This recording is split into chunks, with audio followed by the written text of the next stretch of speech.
Imagine working for a company that seems unstoppable. Its stock price keeps rising.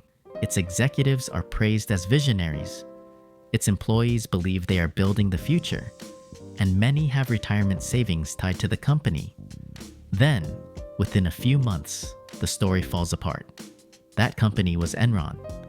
In 2001, Enron collapsed into bankruptcy after years of complicated accounting and hidden financial problems. But Enron did not begin as an obvious fraud. It began as an ambitious energy company led by Kenneth Lay. Kenneth Lay grew up in Missouri as the son of a Baptist preacher.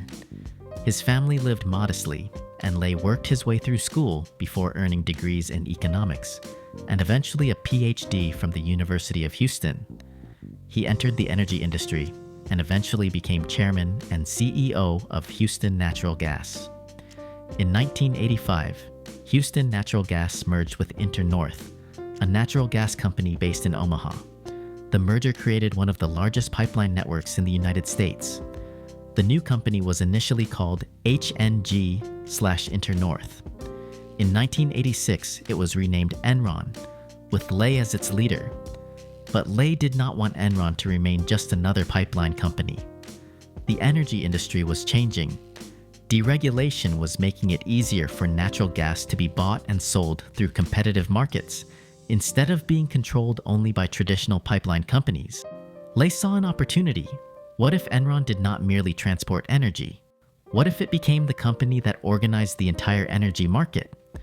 That idea attracted Jeffrey Skilling. Skilling came from a consulting and business strategy background. While Lay understood pipelines and energy infrastructure, Skilling thought in terms of markets, contracts, and financial systems. He believed natural gas could be traded more like a financial product. His idea was sometimes described as a gas bank. Imagine a utility company needs natural gas for the next 10 years.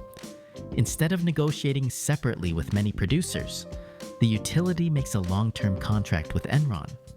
Enron connects the buyer and seller, manages the agreement, and earns a fee for handling the uncertainty. The buyer gets more predictable energy supplies. The producer gets a dependable customer. Enron sits in the middle and manages the deal. It was a clever idea. Energy prices could rise and fall quickly, so both buyers and sellers wanted protection. Enron presented itself as the company that could manage that risk. It was not just selling natural gas, it was selling stability. By 1989, Enron had started trading natural gas commodities. In 1990, Skilling joined the company to lead its expansion into energy trading.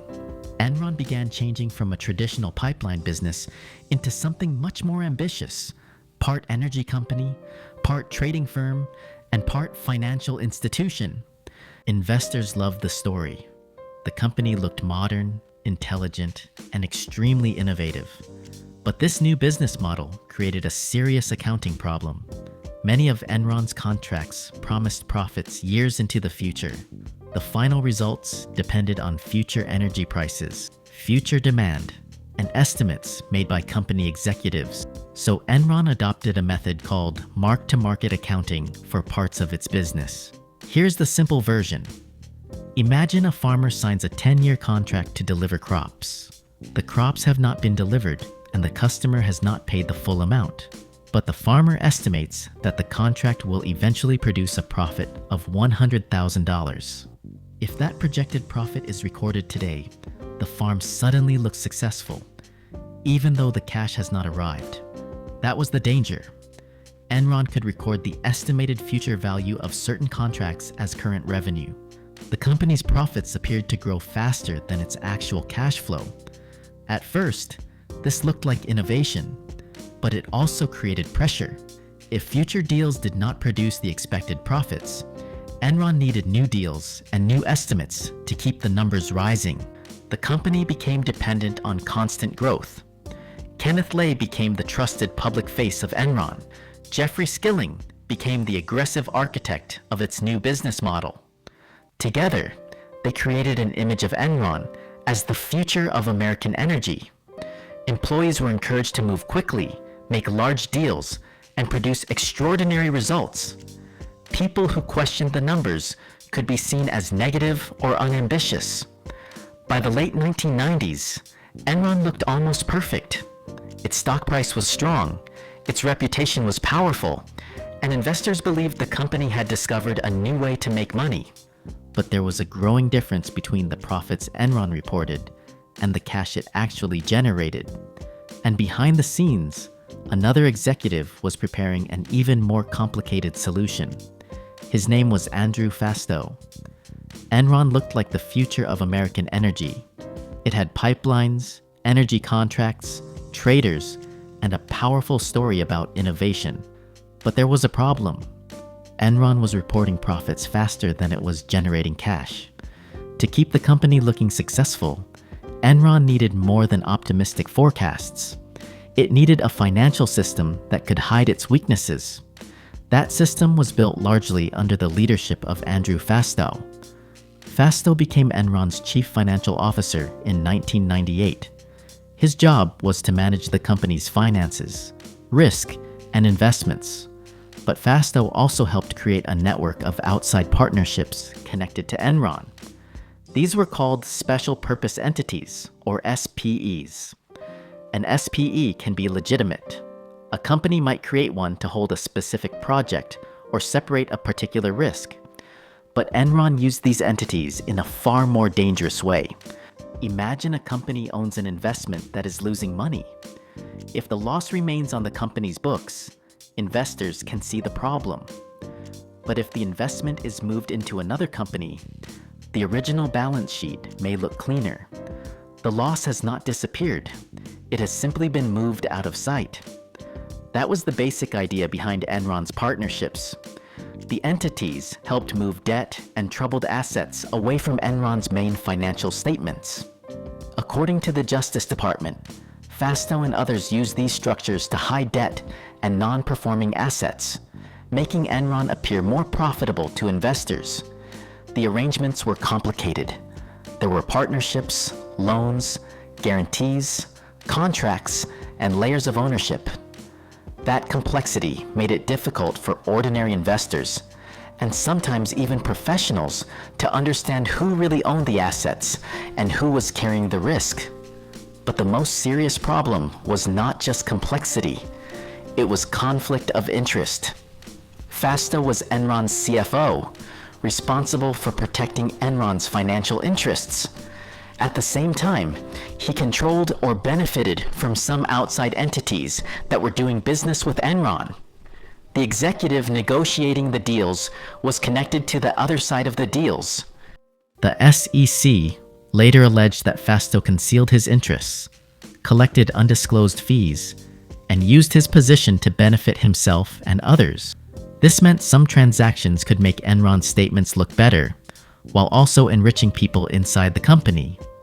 The system became a machine for protecting appearances. Enron could report strong earnings. The stock price could remain high.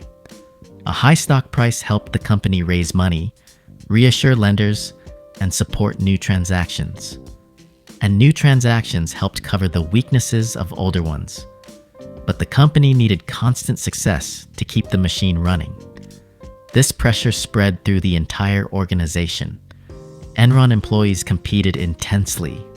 They were expected to produce big deals and strong results. The company celebrated people who appeared successful and pushed aside those who failed to meet expectations. In that environment, questioning the numbers could be dangerous. An employee asking, "Where is the cash?" might be treated as negative.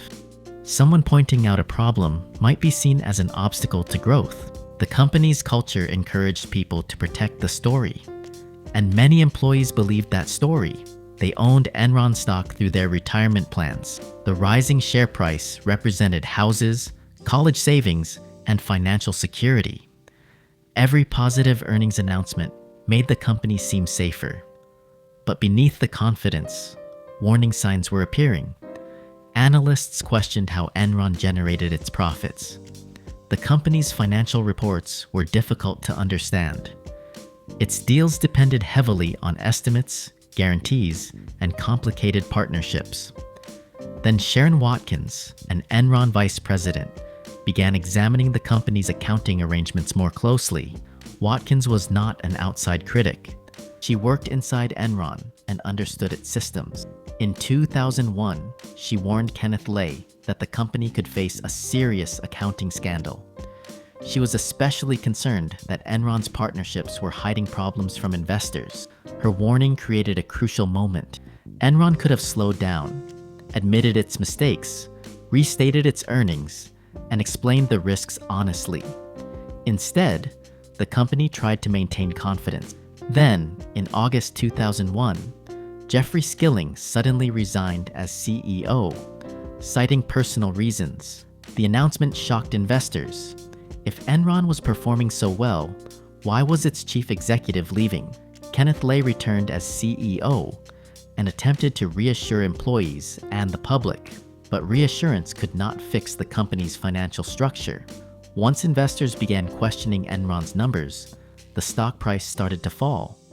And when the stock price fell, the hidden system became vulnerable. Some transactions depended on Enron's shares remaining valuable. Some partnerships depended on Enron appearing financially strong. As confidence disappeared, the company could no longer hide its problems behind new deals and rising stock prices.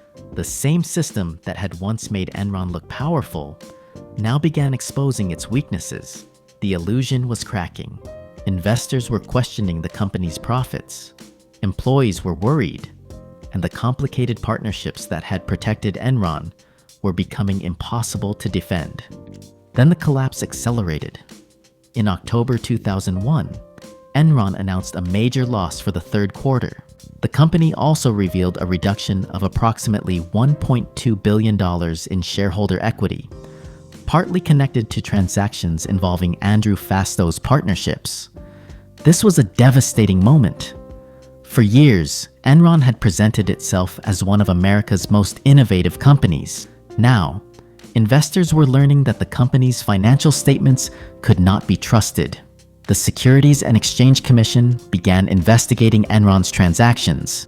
Analysts and journalists examined the company's reports more closely. They found a business surrounded by debt, uncertain assets, aggressive estimates, and complex deals that were difficult to explain. The stock price began to fall rapidly.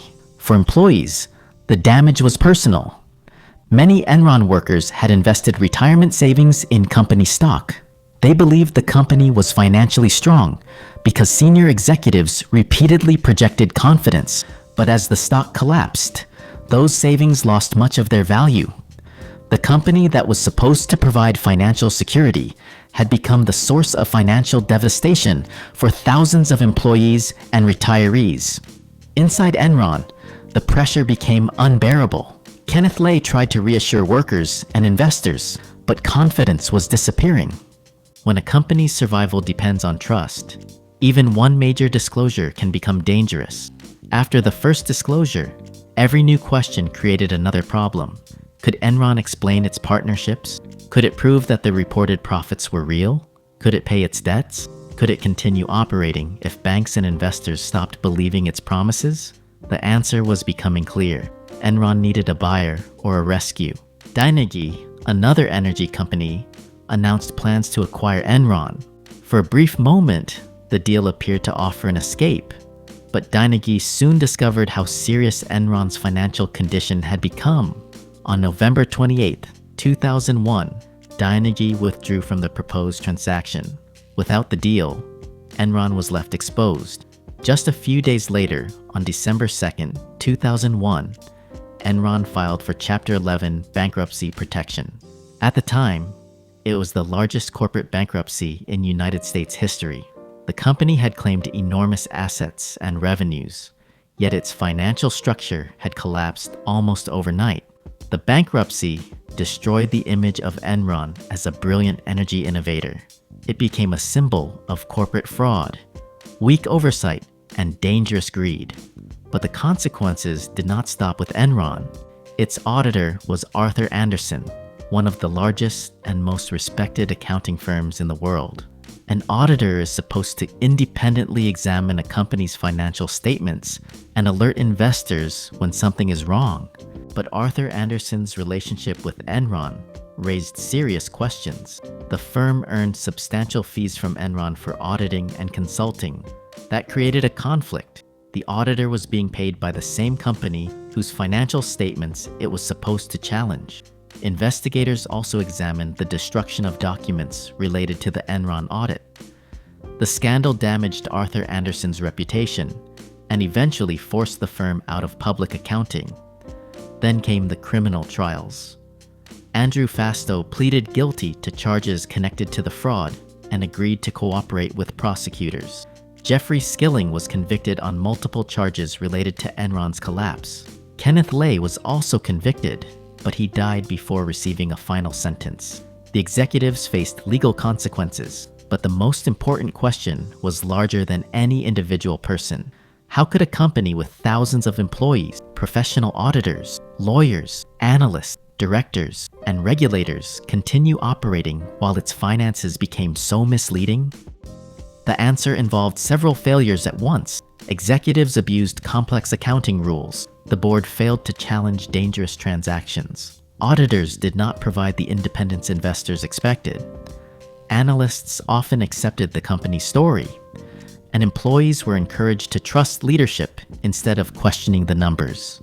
The Enron scandal led to major changes in corporate reporting. In 2002, the United States passed the Sarbanes-Oxley Act. The law increased requirements for financial controls, executive responsibility, and corporate disclosures. It was designed to restore confidence in public companies and reduce the chance that executives could hide financial problems from investors. But the deepest lesson is not only about accounting, it is about incentives. A company can have impressive offices, advanced technology, talented employees, and a respected brand. None of those things guarantees honesty. If leaders are rewarded only for growth, they may begin to protect the appearance of success instead of creating real value. Enron's reported profits looked powerful, but profits without cash, transparency, and accountability can become an illusion. The company did not collapse because the world suddenly stopped needing energy. It collapsed because trust disappeared. Once investors realized that the numbers could not be believed, the entire structure fell apart. Enron's story remains one of the clearest warnings in business history. When a company hides risk behind complicated language, rising charts, and confident promises, the most important question is simple. Where is the real money?